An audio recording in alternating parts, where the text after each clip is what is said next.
Coming up, another meeting is held about a proposed rate hike from Kentucky Power. Dedicated to Eastern and Southern Kentucky, this is WYMT Mountain News at 11. Good evening, I'm Steve Hensley. Hundreds of thousands of Kentucky Power customers could see a large rate hike. But before the Public Service Commission will make any decisions on an increase, they are hearing from customers themselves during a series of meetings. Grayson Passmore has more on why Kentucky Power says the increase is necessary and why customers say they will not be able to afford it. Kentucky Power is requesting new base rates for customers. If approved, their request could mean an increase of 18.3% for the average residential customer. And it's really discouraging because, like I said, we can't do anything about it at all. And I cannot believe the increase. Laura Beckwith lives in a close-knit Ashland community. She's one of 163,000 Kentucky Power customers throughout 20 eastern Kentucky counties that could face the rate increase if the Kentucky Public Service Commission approves it after a hearing held at the end of the month. Everything is just going up quicker than what we can catch up to it. According to the PSC, Kentucky Power is trying to find a way to create nearly $94 million in new revenue every year. Kentucky Power says several severe weather events, a population decline in its service area, and the loss of several large commercial and industrial customers have made it harder to spread out the company's fixed costs. They say a rate hike is the main way to fix that. But the company is also trying to finance $470 million in fixed costs through securitization. They say that will lead to increased money revenue from interest payments and can soften the blow to customers. To make sure the proposal is good for customers and in the public interest. Again, we want to make sure that the customers will pay less under securitization. Customers like Beckwith tell the PSC they don't see how they'll ever be able to afford an increase like this proposed one.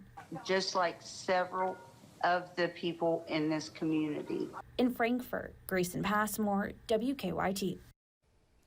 There is one more public informational meeting on Monday, November 20th in Pike County. Then the commission will hold the public hearing in Frankfort on November 28th, starting at 9 a.m. It's expected to last at least a few days. Now to some breaking news in Perry County. A truck crashed into a business at the Grandview Plaza Shopping Center in the Airport Gardens area tonight. Nobody was hurt. It happened at Passport Healthcare. The driver told police her truck malfunctioned, but as you can see, there was significant damage to the front of that business. A developing story tonight in Rowan County. Firefighters are battling an apartment fire in Moorhead. This is video from a viewer. The fire is at Town Place Apartments in downtown Moorhead near campus. You can see smoke billowing from the top of that building earlier tonight. People are outside of the building. It's not clear if anyone is displaced at this point. We'll keep you updated on this as we learn more. An emergency order was issued today temporarily restricting campfires in the Daniel Boone National Forest. This does not include developed campground and picnic areas as long as you follow certain guidelines.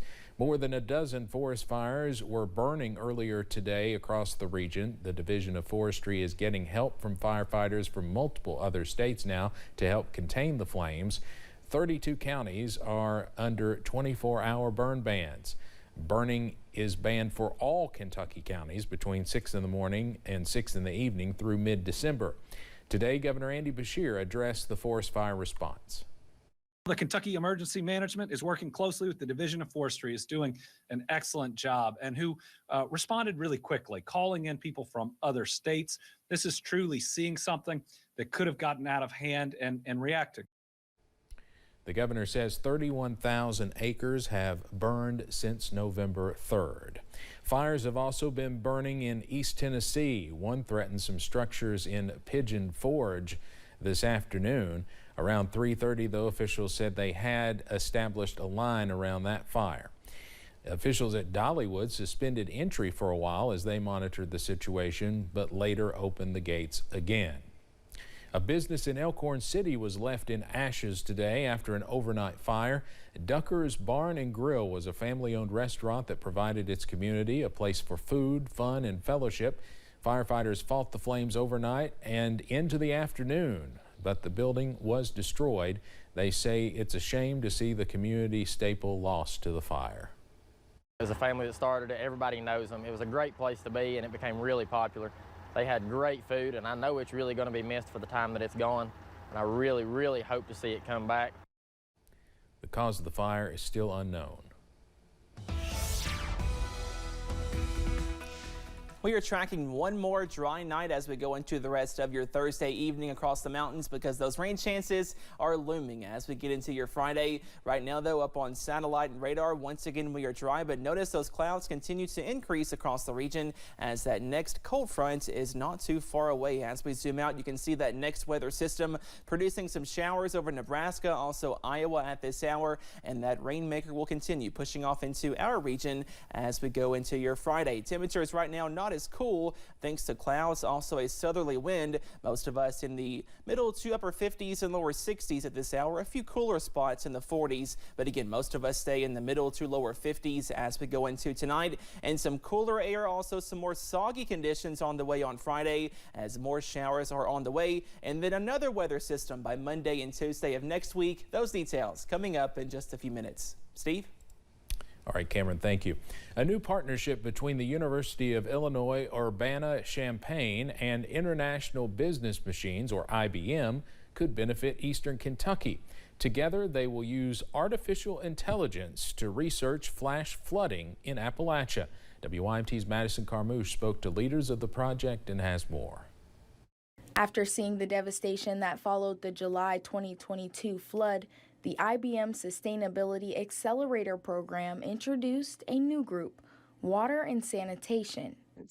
And so in hearing about the outcomes of the flash floods in Kentucky, but also in North Carolina last year, with so many people dying and huge economic impacts and the devastation, and knowing that we could do something better, that would be more local, more adapted to what is going to happen in a specific region of the mountains is really so important. They will use an artificial intelligence geospatial foundation model to predict rainfall and flood forecasting. The IBM Sustainability Accelerator is focused on serving communities who are especially vulnerable to environmental threats. So seeing those challenges play out in real life is a huge part of the motivation for us to intervene. Jacob says the outcome of the project will include some kind of mobile communication for affected communities. This is a massive problem and it's an urgent problem. And the floods of recent years show how critical it is to really get to insights and recommendations for emergency managers and others that they can trust. Both officials say that the goal of the project is to give people more time to get out of harm's way. Madison Carmouche, WYMT Mountain News. The project will be underway for the next 2 years and has partnerships with both domestic and international institutions. A Laurel County school teacher is now facing charges. Melissa Ann Neely was arrested at North Laurel Middle School. She's facing drug possession and several other charges. Police say this all started after a complaint of drug activity at the school. They say officers executed a search warrant, and they say they found evidence of drug use both in Neely's purse and in her car. And they say she did not obey their commands and officers had to physically restrain her. Many in Bell County continue to mourn the loss of a student following a deadly crash. Bell County High School student Kaylee Inman died as a result of that crash. High school administrators set up a memorial honoring Inman. They also have had grief counselors at the school. Jonathan Martin, who is a medical director for behavioral health at Baptist Health Corbin, says dealing with grief like this can be long-term. It's relatively normal for you to have crying spells or have waves of emotion that come and go. And to relatively high intensity even months and years later. And as long as those are passive and it's sporadic and not very frequent, that Bell County High School administrators say they are working to help Inman's family with funeral expenses. You can help donate by contacting the school. Another student, Alan Buell, was seriously hurt in that crash. New developments in a Laurel County cold case more than 4 decades old. Kentucky State Police say they now know the name of the victim.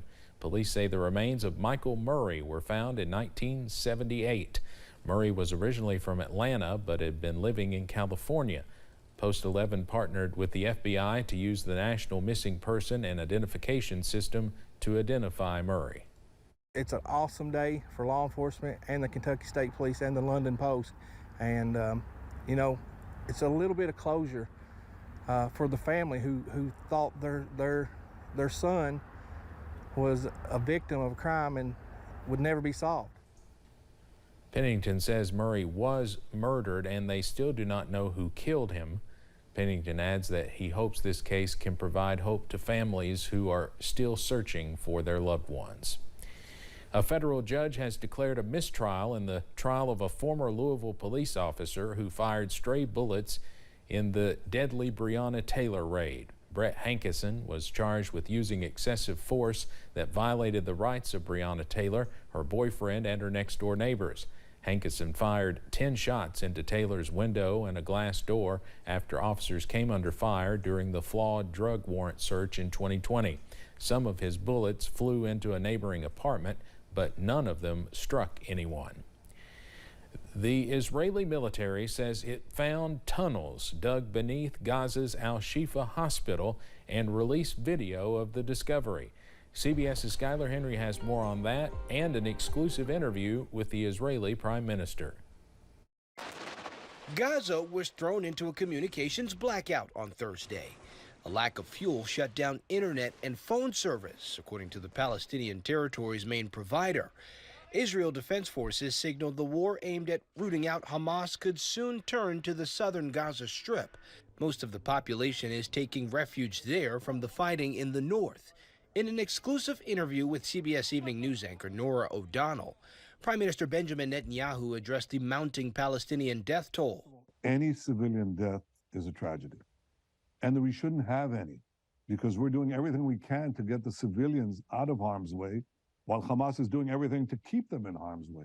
As it searched Gaza City's Al-Shifa hospital for a second day, the IDF found a tunnel shaft and a vehicle loaded with weapons. As you can see, they were very well prepared, and where they're hiding all of this equipment is in a hospital, a place that's supposed to be for humanitarian aid. Nearby, Israeli troops also discovered the remains of 65-year-old grandmother Yehudit Weiss. She was one of about 240 hostages taken by Hamas in the October 7th terror attack. The ground action has put pressure on Hamas to achieve a ceasefire. We'll have a temporary ceasefire if we can get our hostages back. CBS News has learned that Israel is considering a deal that would see Hamas release some women and children in exchange for a 3 to 5 day ceasefire and possibly some Palestinians now in Israeli prisons. Skylar Henry, CBS News, Washington. Human Rights Watch warned that amid an Israeli blockade, severe water shortages across Gaza could bring infectious disease outbreaks, including cholera and typhoid. Coming up on Mountain News at 11, Pink Weekend kicks off tomorrow in downtown Hazard. What is that exactly? We'll tell you after the break. Plus, we are tracking beneficial rain chances tomorrow. Those details coming up after this break.